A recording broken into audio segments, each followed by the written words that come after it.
Tonight at a party to honor her younger sister's engagement.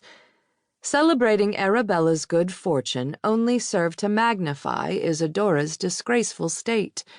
Her corset itched. A rash had broken out between her breasts, where the whalebone busk pressed against her sternum. It took a great deal of self-control to keep her hands demurely folded in front of her as she waited in agony for some reluctant, grimly smiling gentleman to come calling for a dance. Except that they seldom came.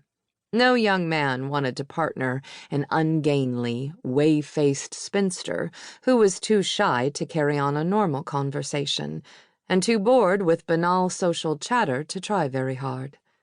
And so she stood against the block-painted wall, garnering no more attention than her mother's japanned highboy. The sounds of laughter, conversation, and clinking glasses added a charming undertone to the music played by the 12-piece ensemble. Unnoticed, she glanced across the central foyer toward her father's business study. Escape beckoned. In the darkened study, perhaps Isadora could compose herself and, heaven preserve her, wedge a hand down into her corset for a much-needed scratch.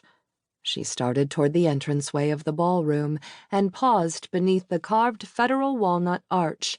She was almost there. She had only to slip across the foyer and down the corridor, and no one would be the wiser. No one would miss her.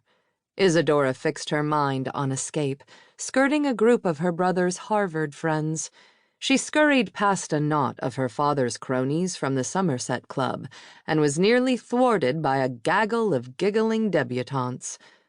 Moving into the foyer, she had to squeeze past a gilt cherub mirror and a graceful Boston fern in a pot with 4 legs. One step, then another. Invisible. She was invisible. She could fly like a bird, slither like a snake. She pictured herself lithe and graceful, fleet of foot, causing no more stir than a breeze as she disappeared into nothingness, into freedom. Deep in one of her fantasies, she forgot about her bow, which stuck out like a ducktail festooned with trailing ribbons. She heard a scraping sound and turned in time to see that a ribbon had tangled around one of the legs of the fern pot. Time seemed too slow, and she saw the whole sequence as if through a wall of water. She reached for the curling ribbon a second too late. It went taut, upending the large plant. The alabaster pot shattered against the marble floor. The abrupt movement and the explosion of sound caused everyone to freeze for precisely 3 seconds. Then all gazes turned to Isadora. The Harvard men, her mother's friends, gentlemen of commerce and ladies of society. Trapped by their stares, she stood as motionless, and as doomed, as a prisoner before a firing squad. "Oh, Dora." As usual, Isadora's elder sister Lucinda took charge. "What a catastrophe. And right in the middle of Arabella's party, too. Here, let me untangle you." A moment later, a housemaid appeared with a broom and dust shovel. A moment after that, the ensemble started playing again. The recovery took only seconds, but to Isadora it spanned an eternity as long as her spinsterhood.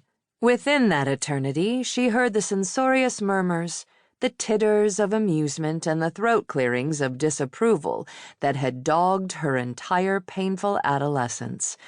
Dear heaven, she had to get away from here. But how did one escape from one's own life?